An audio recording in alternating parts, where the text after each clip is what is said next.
رب اشرح لی صدری ویسر لی امری واحلل عقدۃ من لسانی یفقہوا قولی اما بعد فاعوذ باللہ السمیع العلیم من الشیطان الرجیم بسم اللہ الرحمن الرحیم رب زدنی علما آمین یا رب العالمین۔ السلام علیکم ورحمۃ اللہ وبرکاتہ۔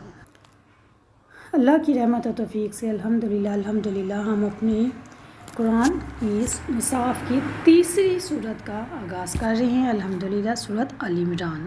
سورت آل عمران سورت البقرہ کے بعد قرآن کی بڑی صورتوں میں سے دوسرے نمبر پہ یہ بڑی صورت ہے اور اس کی بہت فضیلت آئی ہے۔ اللہ کے رسول صلی اللہ علیہ وسلم نے فرمایا البقرہ اور آل عمران سیکھو، یہ دونوں صورتیں نور ہیں اور قیامت کے دن اپنے پڑھنے والوں پر سایہ کریں گی۔ مستند احمد کی حدیث ہے۔ یہ صورت بھی مدنی ہے، جیسے صورت البقرہ بھی مدنی تھی۔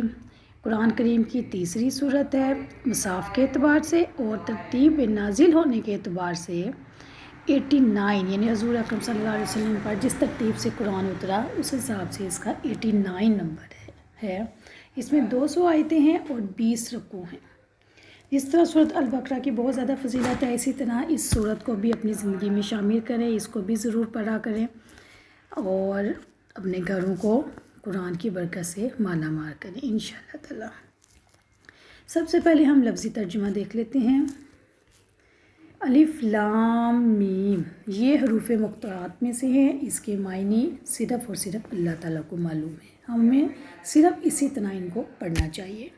اللہ تعالیٰ، لا نہیں الہ کوئی معبود، الا مگر ہوا وہ، الحی ہمیشہ زندہ ہے، القیوم ہر چیز کو قائم رکھنے والا ہے، نزلہ اس نے نازل کی، علیکا آپ پر، الکتاب کتاب، بالحق کے ساتھ حق کے، مصدقہ تصدیق کرنے والی ہے، لما اس کے لیے جو بین یدیہ اس سے پہلے ہے، وانزلہ اور اس نے نازل کیا، التورات تورات، والانجیل اور انجیل، من قبل اس سے پہلے، ہدن ہدایت، للناس لوگوں کے لیے، وانزلہ اور اس نے اتارا ہے، الفرقان فرق کرنے والی یعنی قرآن مجید، ان الذین یقیناً جن لوگوں نے کفروا کفر کیا، بآیات اللہ تعالیٰ کی آیات کا، لہم ان کے لیے عذاب شدید زبردست، واللہ اور اللہ تعالیٰ عزیز سب پر غالب ہے، ذو انتقام بدلہ لینے والا ہے، انا بلا شبہ اللہ تعالیٰ، لا نہیں یکفا چھپا رہتا، علیہ اس پر،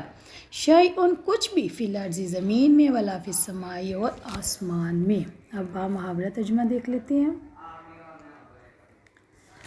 الف لام میم، اللہ تعالیٰ وہ ہے جس کے سوا کوئی معبود نہیں، ہمیشہ زندہ ہے، ہر چیز کو قائم رکھنے والا ہے، اس نے آپ پر حق کے ساتھ کتاب نازل کی ہے جو اپنے سے پہلی کتابوں کی تصدیق کرنے والی ہے، اور اس نے تورات اور انجیل بھی نازل کی اس سے پہلے لوگوں کی ہدایت کے لیے، اور اسی نے حق اور باطل میں فرق کرنے والا قرآن اتارا ہے، یقیناً جن لوگوں نے اللہ تعالیٰ کی آیات کا کفر کیا ان کے لیے زبردست عذاب ہے، اور اللہ تعالیٰ سب پر غالب بدلہ لینے والا ہے۔ بلا شبہ اللہ تعالیٰ وہ ہے جس سے کچھ بھی چھپا نہیں رہتا، نہ ہی زمین میں اور نہ ہی آسمان میں۔ تھوڑی سی پہلے ہم دیکھ لیتے ہیں الف لام میم کے بارے میں، جیسا کہ میں نے آپ کو بتایا کہ یہ حروف مقطعات میں سے ہیں۔ اس صورت کی فضیلت کے حوالے سے میں آپ کو بتاتی چلوں، حضرت نواس بن سمعان رضی اللہ عنہ کی روایت ہے کہ نبی اکرم صلی اللہ علیہ وسلم نے فرمایا، قیامت کے دن قرآن مجید اور ان لوگوں کو جو اس پر عمل کرنے والے تھے لایا جائے گا، ان کی آگے سورت البقرہ اور آل عمران ہوں گی۔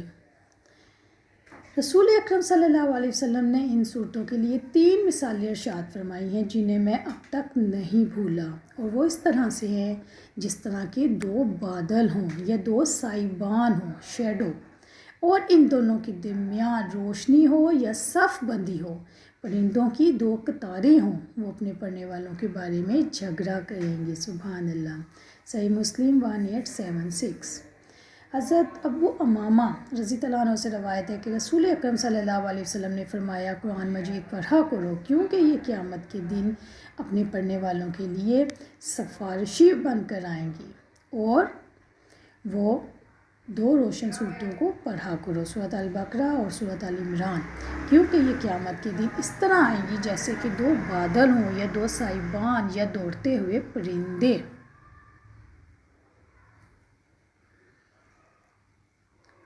پرندوں کی قطاریں ہوں اور اپنے پڑھنے والوں کے بارے میں جھگڑا کریں گی۔ سورۃ البقرہ پڑھا کرو کیونکہ اس کا پڑھنا باعث برکت ہے اور اس کا چھوڑنا باعث حسرت ہے، اور جادوگر اس کو حاصل کرنے کی طاقت نہیں رکھتے۔ صحیح مسلم 1876۔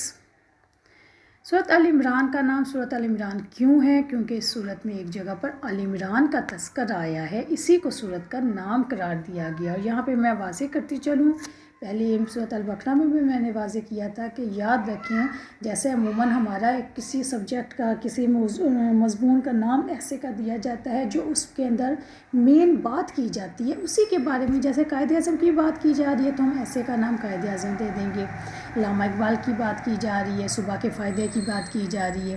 لیکن قرآن مجید کا رول اس سے بالکل اپوزٹ ہے۔ قرآن مجید میں صورتوں کے نام کے اوپر صورت کا احوال نہیں ہوتا، یعنی صورت کا جو نام رکھا گیا ہے وہ ضروری نہیں کہ وہ صورت کے اندر بہت زیادہ ڈیٹیل سے موجود ہے، مختصر واقعہ بھی ہو سکتا ہے۔ جیسے کہ ہم نے دیکھا کہ 2.5 پارے کی سورۃ البقرہ صورت تھی، البقرہ کا مطلب ہے گائے، اور اس میں صرف کچھ آیات میں گائے کا ذکر تھا پہلے پارے میں۔ اللہ لا الہ الا ہو الحی القیوم، اللہ تعالیٰ وہ ہے جس کے سوا کوئی معبود نہیں۔ اس جملے میں نفی اس بات کی ہے کہ اللہ کے سوا کوئی عبادت کا مستحق نہیں، اللہ کے سوا کسی کی بھی عبادت نہ کی جائے، اس کے سوا نہ کسی کے لیے قیام ہے، نہ رکوع، نہ سجدہ، نہ قربانی، نہ نذر و نیاز۔ ہر حالت میں صرف اسی سے دعا کی جائے، اس کے سوا کسی سے دعا نہ کی جائے، صرف اس کے گھر کا طواف کیا جائے، صرف اس کی قسم کھائی جائے۔ اس صورت کی شروع کی 80 سے زیادہ آیات عیسائیوں سے مباحثہ کرنے میں اور ان کے مذہب کی تردید کرنے میں اور ان کو سچے دین یعنی اسلام کو قبول کرنے کی دعوت پر مشتمل ہے۔ جس طریقے سے سورۃ البقرہ کی ابتدائی آیات یہود سے مناظر پر مشتمل ہیں، اللہ تعالیٰ نے یہ صورت اپنی الوہیت کے اعلان سے شروع کی ہے۔ اس میں بتایا جا رہا ہے سٹارٹ میں ہی کہ اللہ تعالیٰ ایسا معبود ہے جس کے سوا کوئی معبود نہیں، عبادت صرف اور صرف اسی کی ہونی چاہیے۔ اللہ تعالیٰ ہی سچا معبود ہے جو الوہیت کی تمام صفات سے موصوف ہے۔ لا الہ الا اللہ۔ حضرت جابر بن رضی اللہ عنہ سے روایت ہے کہ میں نے رسول اکرم صلی اللہ علیہ وآلہ وسلم کو فرماتے ہوئے سنا، افضل ذکر لا الہ الا اللہ ہے، سنن نسائی 10599۔ حضرت ابو ہریرہ رضی اللہ عنہ سے روایت ہے کہ نبی اکرم صلی اللہ علیہ وسلم نے فرمایا، جب کبھی بھی بندہ کبائر سے اجتناب کرتے ہوئے اخلاص سے لا الہ الا اللہ پڑھتا ہے تو اس کے لیے آسمان کے دروازے کھول دیے جاتے ہیں یہاں تک کہ وہ کلمہ توحید عرش تک پہنچ جاتا ہے۔ سبحان اللہ۔ ترمذی 3824۔ حضرت عبادہ بن ثابت رضی اللہ عنہ سے روایت ہے کہ میں نے رسول اکرم صلی اللہ علیہ وسلم کو فرماتے ہوئے سنا، جس شخص نے گواہی دی کہ اللہ کے سوا کوئی معبود نہیں اور بلا شبہ محمد صلی اللہ علیہ وسلم اللہ تعالیٰ کے رسول ہیں، اللہ نے اس پر دوزخ کی آگ حرام کر دی۔ مسلم 47۔ اللہ اکبر۔ اللہ تعالیٰ کی صفت الحی ہمیشہ زندہ رہے کی وضاحت یہ ہے کہ وہ ذات جس کی زندگی ذاتی اور دائمی ہے، یعنی انہیں کسی اور نے زندگی نہیں دی۔ دائمی زندگی سے مراد ہے کہ نہ اس سے پہلے کوئی زندگی تھی اور نہ بعد میں، کبھی زوال نہیں ہے۔ القیوم، ہر چیز کو قائم رکھنے والی۔ اللہ تعالیٰ کی صفات میں سے یہ صفات ہے کہ اللہ تعالیٰ ساری مخلوقات کی تخلیق، رزق، دیکھ بھال اور حفاظت کرنے والے ہیں۔ ہر چیز کا وجود، بقا اور تدبیر اللہ تعالیٰ ہی کے دستے قدرت میں ہے۔ القیوم کا مطلب ہے کہ وہ خود بخود قائم ہے، لہٰذا تمام مخلوقات سے بے پرواہ ہے اور وہ سب کو قائم رکھنے والا ہے، اس لیے تمام مخلوقات وجود میں آنے، تیار ہونے اور ترقی کرنے میں اس کی محتاج ہے۔ تو وہی تمام مخلوقات کا مدبر ہے اور ان میں تصرف کرنے والا ہے۔ جسموں، روحوں اور دلوں کے تمام معاملات اسی کے اختیار میں ہے۔ اس نے اپنے رسول صلی اللہ علیہ وسلم پر وہ کتاب نازل کی جو سب سے عظیم کتاب ہے۔ اس کے بارے میں مزید ہم اگلی ویڈیو میں بات کرتے ہیں۔ السلام علیکم ورحمۃ اللہ وبرکاتہ۔